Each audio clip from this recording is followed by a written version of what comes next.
Hello बच्चों, आज हम केमिस्ट्री क्लास 12th में डी और ए ब्लॉक के तत्व वाला चैप्टर पढ़ना चाह रहे हैं। कहीं से बच्चों की रिक्वायरमेंट आ रही है कि केमिस्ट्री में बहुत दिक्कत आ रही है, केमिस्ट्री थोड़ा टफ पड़ता है। तो केमिस्ट्री को इजी करने के लिए इजी तरीके से जो क्वेश्चन के आंसर हमें एग्ज़ाम में लिखना है वो लेकर के आए हैं। और ये क्वेश्चन का अगर आंसर लिखते हैं तो हमें पूरे नंबर मिलते हैं। थोड़ा ईजी है और समझ में भी अच्छे से आएगा। अब केमिस्ट्री टफ लगती है तो हम क्या करते हैं, जो चैप्टर हमें टफ़ या फिर जो सब्जेक्ट हमें टफ़ लगता है हम उसको कम पढ़ते हैं, और जो सब्जेक्ट हमें बहुत अच्छा लगता है उसको बहुत ज़्यादा पढ़ते हैं। तो उससे क्या हो रहा है कि जो अच्छा है उसको ज़्यादा पढ़ रहे हैं, वो और सरल हो रहा है और इजी हो रहा है, और जो टफ़ है उसको कम पढ़ रहे हैं तो वो थोड़ा और टफ़ होते जाएगा। इसलिए हमें क्या करना है, जो टफ़ लगता है, केमिस्ट्री अगर टफ़ लग रहा है तो केमिस्ट्री को थोड़ा ज़्यादा समय देना है। अगर हमने 5 घंटे पढ़ने का जो टारगेट बनाया है रोज़ का, तो हमें 2 घंटे केमिस्ट्री पढ़ना है, बाकी के 3 घंटे में बाकी सब्जेक्ट्स को कवर करना है।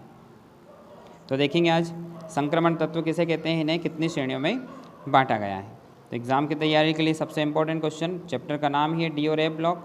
डी यानी संक्रमण तत्व, ए ब्लॉक के तत्व यानी अंतः संक्रमण तत्व। तो सबसे पहले ही क्वेश्चन, संक्रमण तत्व किसे कहते हैं, इन्हें कितनी श्रेणियों में बांटा गया है। संक्रमण तत्व किसे कहते हैं, इन्हें कितनी श्रेणियों में बांटा गया है। तो संक्रमण तत्व किसे कहते हैं, देखें तो वे तत्व जिनका अंतिम इलेक्ट्रॉन n-1 कक्ष के डी उपकोष में प्रवेश करता है संक्रमण तत्व या डी ब्लॉक के तत्व कहलाते हैं। ये बोल रहा है वे तत्व जिसका अंतिम इलेक्ट्रॉन n-1 कक्ष के डी उपकोष में प्रवेश करता है संक्रमण तत्व या डी ब्लॉक के तत्व कहलाते हैं। तो संक्रमण तत्व में डी उपकोष में अयुग्मित इलेक्ट्रॉन होते हैं। अयुग्मित का मतलब है कि युग्म नहीं बनता, इलेक्ट्रॉन आधा रह जाता है। जब हम अबॉव और हुंड के नियम से जब हम इलेक्ट्रॉनिक विन्यास करते हैं तो उनके जो कक्षक होते हैं उसके अंदर कहीं ना कहीं इलेक्ट्रॉन की कमी हो जाती है। ये इस तरह से, इसमें 5 खाने होते हैं और इनमें इलेक्ट्रॉन भरते हैं। तो ये इस तरह से इसके अंदर इलेक्ट्रॉन भरते हैं। पहले क्या करते हैं, एक एक इलेक्ट्रॉन भरते हैं, फिर इनके साथ इलेक्ट्रॉन साझा करते हैं। तो साझा करते हैं तो कहीं ना कहीं इस तरह से अयुग्मित इलेक्ट्रॉन, ये जैसे 1 बच गया अयुग्मित इलेक्ट्रॉन, इसमें 2 बच जाएंगे, ये 2 बच गए। अगर और होगा तो इसमें 3 बच जाएंगे। ये 3 अयुग्मित इलेक्ट्रॉन है ना, हमें दिख रहे हैं कि ये 3 क्या है, अयुग्मित इलेक्ट्रॉन है। एक यहाँ पर अयुग्मित इलेक्ट्रॉन, अयुग्मित अयुग्मित। अगर एक इलेक्ट्रॉन इसमें आ जाता है तो फिर कितने हो जाएंगे, केवल ये नहीं रहेगा और ये दोनों अयुग्मित इलेक्ट्रॉन रहेंगे। तो अयुग्मित मतलब आधे भरे होते हैं और आधे खाली होते हैं, तो उनको बोलते हैं अयुग्मित इलेक्ट्रॉन। ठीक है, तो इसमें अयुग्मित इलेक्ट्रॉन होते हैं, इसलिए इनका जो इलेक्ट्रॉनिक विन्यास होता है, अतः इनका सामान्य इलेक्ट्रॉनिक विन्यास n-1d 1 से 10 और ns 1 से 2 होता है। इनका सामान्य इलेक्ट्रॉनिक विन्यास n-1d 1 से 10 ns 1 से 2 होता है। तो ये हो गए संक्रमण तत्व की परिभाषाएं। अब इनको कितनी श्रेणियों में बांटा गया है, तो संक्रमण तत्व की जो श्रेणी है उसको 4 श्रेणियों में बांटा गया है। संक्रमण तत्वों को 4 श्रेणियों में बांटा गया है। पहली है प्रथम संक्रमण श्रेणी या 3D श्रेणी। 3D श्रेणी है ना, 3D 4D 5D 6D, 3D 4D 5D और 6D, क्योंकि 3D तो ये है, 3D 4D 5D 6D, इतनी श्रेणियों में इनको बांटा गया है। तो प्रथम संक्रमण श्रेणी को कहा जाता है 3D श्रेणी। तो इस श्रेणी में सभी तत्वों में अंतिम इलेक्ट्रॉन 3D उपकोष में प्रवेश करता है, अतः इसे 3D श्रेणी के तत्व कहते हैं, या फिर इसको प्रथम संक्रमण श्रेणी के तत्व भी कहते हैं। ये श्रेणी कहाँ से चालू होती है, तो ये स्केडियम Sc से प्रारंभ होकर के जिंक Zn पर समाप्त होती है ना। स्कैंडियम Sc से प्रारंभ होकर के जिंक पर समाप्त हो जाती है। ये है प्रथम संक्रमण श्रेणी, है ना, क्योंकि इसमें 3D1 मतलब 3D में एक इलेक्ट्रॉन प्रवेश करता है।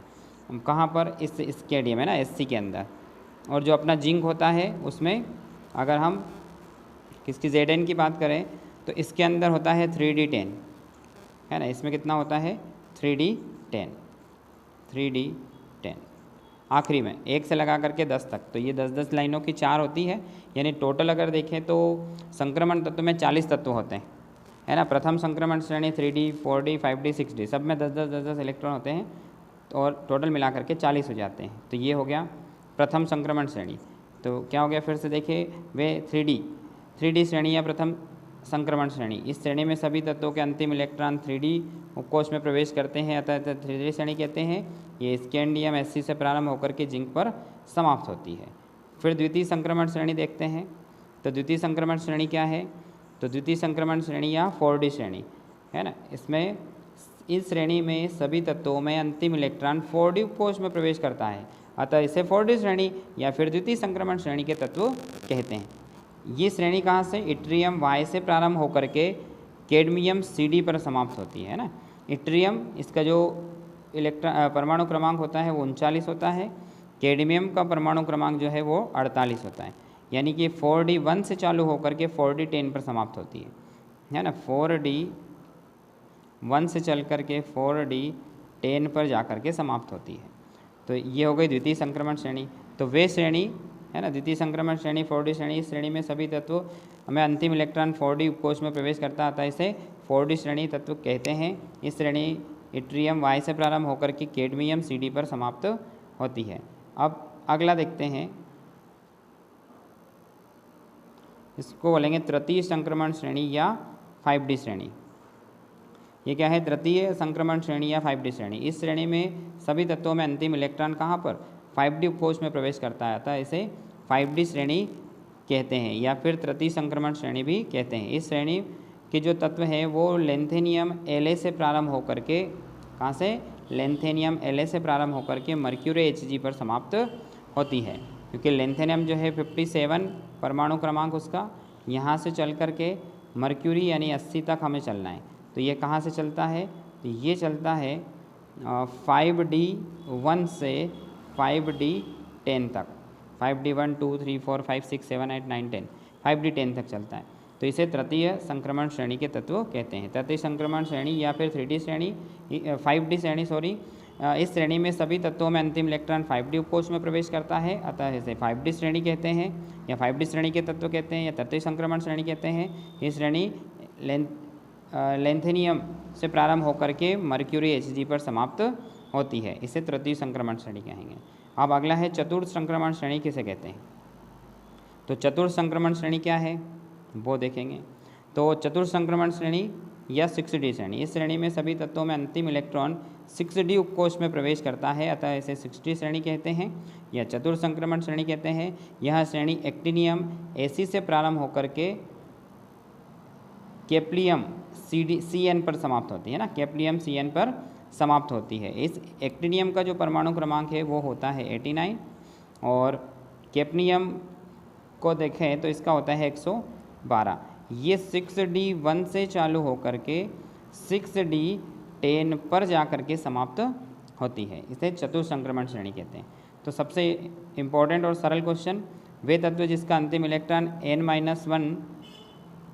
n-1d के है ना, n-1 के d उपकोष में है ना, n-1 के d उपकोष में प्रवेश करता है, उसे संक्रमण श्रेणी या डी ब्लॉक के तत्व कहते हैं। ये 4 श्रेणियों में इनको बांटा गया है।